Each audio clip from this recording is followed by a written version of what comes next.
Tinapay na pampatalas ng memorya para sa exam! Paano ba to? Paano ba to?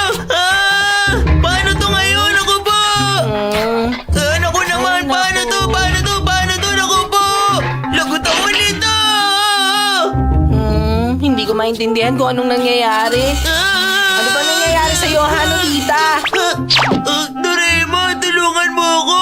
May exam ako bukas! Nagkasabay pang English at Math! Ganun ba yan? Anong kinalaman ng takoryatunan doon? Wala yung kinalaman! Halata namang gulong-gulo ng isip ko eh! Ano nang gagawin ko? Ano nang gagawin ko? Bahala ka sa buhay mo. Hoy! Hindi mo ba ako tutulungan? Hindi mo ba Ano ka nakikita ba? hirap na hirap na ako? Pag ganito ng ganito, babagsak na naman ako sa exam ko! Sige na nga, ito na. Tutulungan mo na ako, Doraemon. Maaasahan talaga kita kahit kailan. Ang ibo-ibong electric fan! Gamitin mo to para tangayin ng buong eskwelahan para hindi ka na mag-exam. Masyadong delikado yan! Huwag yan! O ito na lang, ang pang-ilaw para maging hayop. Itutok mo sa teacher mo para maging gorilla siya. Ano ba? Magsinuso ka kahit sandali! Bakit kasi hindi ka na nakinig at nag-aaral na maayos? Hindi mo tuloy alam ngayon kung anong gagawin mo. Tama ka, hindi kasi ako nag-aral ng mabuti. Pero mag-aaral na ako ng mabuti simula ngayon, pangako. Basta tulungan mo lang ako ngayon. Ano bang problema? Palagi ka na mabubabagsak sa exam, ba't ka ganyan? Ano kasi? Ano? Bumagsak ka na naman kanina, no?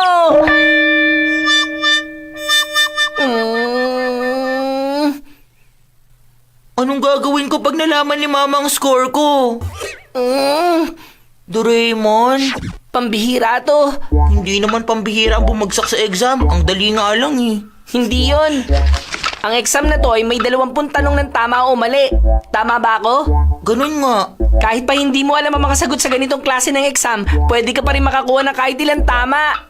Tapos, Gaano ba kalaki yung posibilidad na mamali mo lahat ng tanong sa tama o mali? 1% lang ang posibilidad. Kung lagi ka makakakuha ng 0 sa exam na tulad nito, hindi na ako makapaniwala sa ganun. Hindi ko alam kung paano nangyayari ang ganung bagay.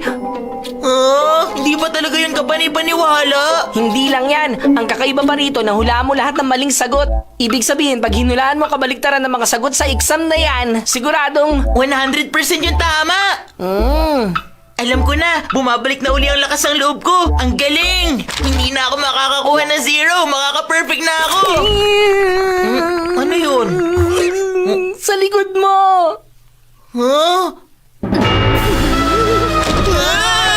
Nobita, narinig ko naka-0 ka na naman sa exam. Totoo ba yun?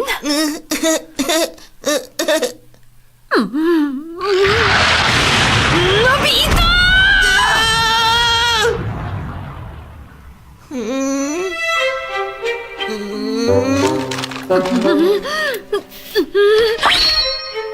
Bakit ganito kababa ang marka mo?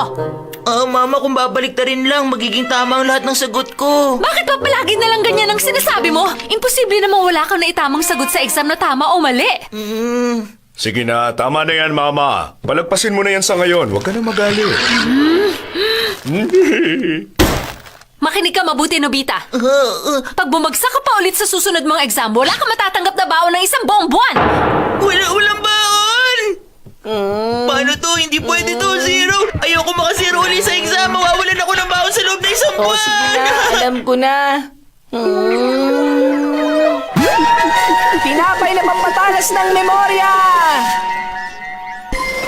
Ano yan, cheese bread? Huwag kang mag-alala, ilabas mo ang notebook mo.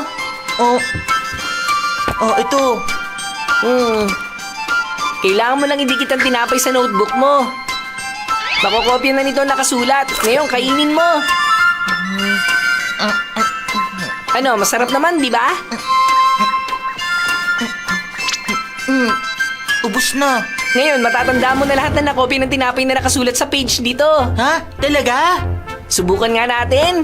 Anong tawag sa diretsong linya mula sa gitna ng sukat ng bilog? Radius! Tama ka!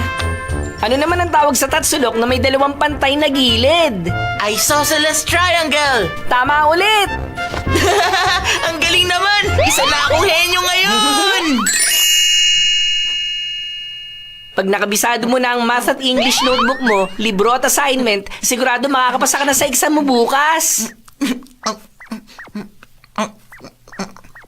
Ligtas na ako. Naku po! Anong problema? Kulang na isang page tong notebook ko! Ano? Ah, naalala ko na. Sinisipon ako kaya... Pinamunas mo? Bakit mo naman ginawa yun? Hayaan mo na, gagawa na lang ako ng paraan. Ano naman paraan? May naisip ako magandang ideya. Bye-bye, aalis muna ako. Saan ka ba pupunta, Nobita? Mangungopya na lang ako sa notebook ng iba. Bye-bye!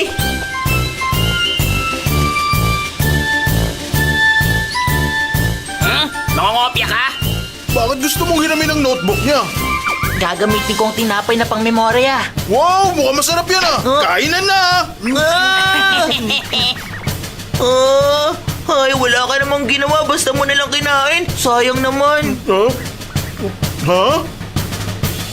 Suneo, pahiram muna ako ng notebook mo. Para saan ba kasi? Ang dumi naman ng notebook mo. Ha? Sobra ka naman! Ganyan yan dahil lagi ko yung ginagamit. Nag-aaral kasi ako, hindi tulad mo. Hindi ako kakain ng kahit anong galing dito. Pasensya na, pero ibabalik ko na. Ha? Hindi mo na kailangan? Ha? Kahit nakakaiba ang kinikilos mo, salamat pa rin sa tinapay Wala nga naman.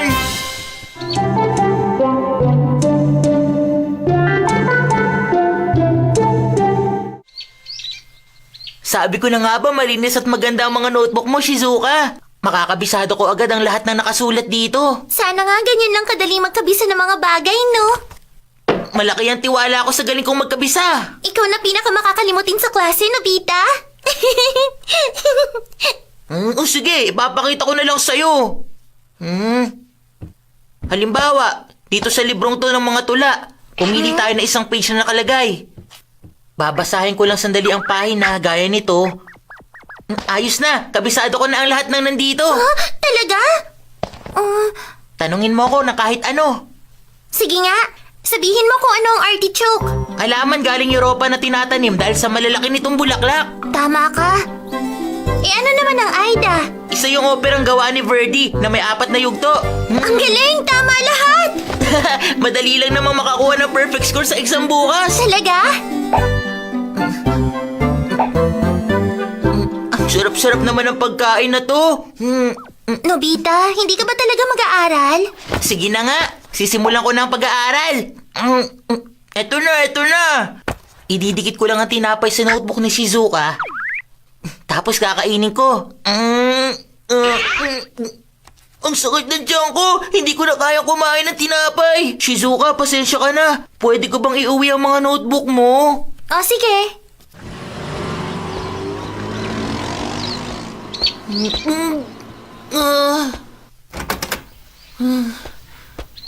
Nandito na ako. Aba, sakto. Nobita, kakain pa lang kami ng hapunan. Pero, Papa... Matutuwa ka, nagluto ako ng napakaraming spare ribs. Niluto ko talaga yun para sa'yo, anak. Para sa akin, Papa? Oo naman, kumain ka ng spare ribs para pumasa ka sa exam bukas, ha? Pag nakakuha ka ng 0 at nawalan ka ng baon, malaking problema yon, anak. Kaya galingan mo sa exam. Paano ba to? Busog na ako eh. Ang sarap naman nitong spare ribs mo. Kahit minsan lang ako magluto, masarap pa rin, ano? Nobita, kumain ka lang ng marami, ha? Sige po. Naku po. O ano, anong lasa? Masarap ba? Masarap po.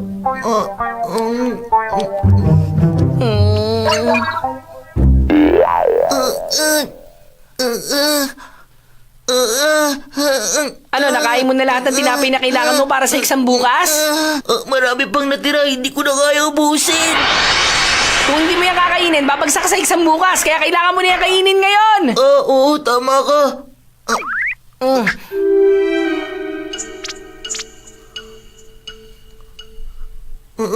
Hindi ko na kaya.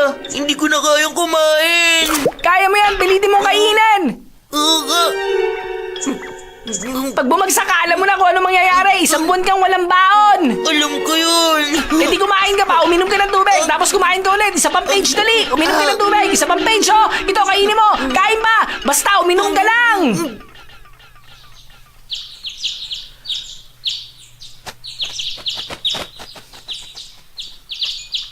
Nobita, tapos ka na ba? Hindi pa po. Ay, Nobita, bilisan mo naman dyan! Anong problema? Lagpas isang oras nang nasa banyo si Nobita at hindi pa rin siya tapos hanggang ngayon. Ano? Naku po, hindi ko na to kayang pigilin. Sa parke na lang ako magbabanyo! Ay, nasira yata ang tiyan ni Nobita dahil sa dami na nakain niyang tinapay.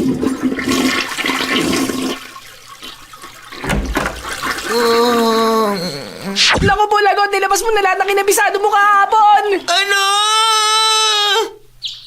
Nobita, mahuhuli ka na!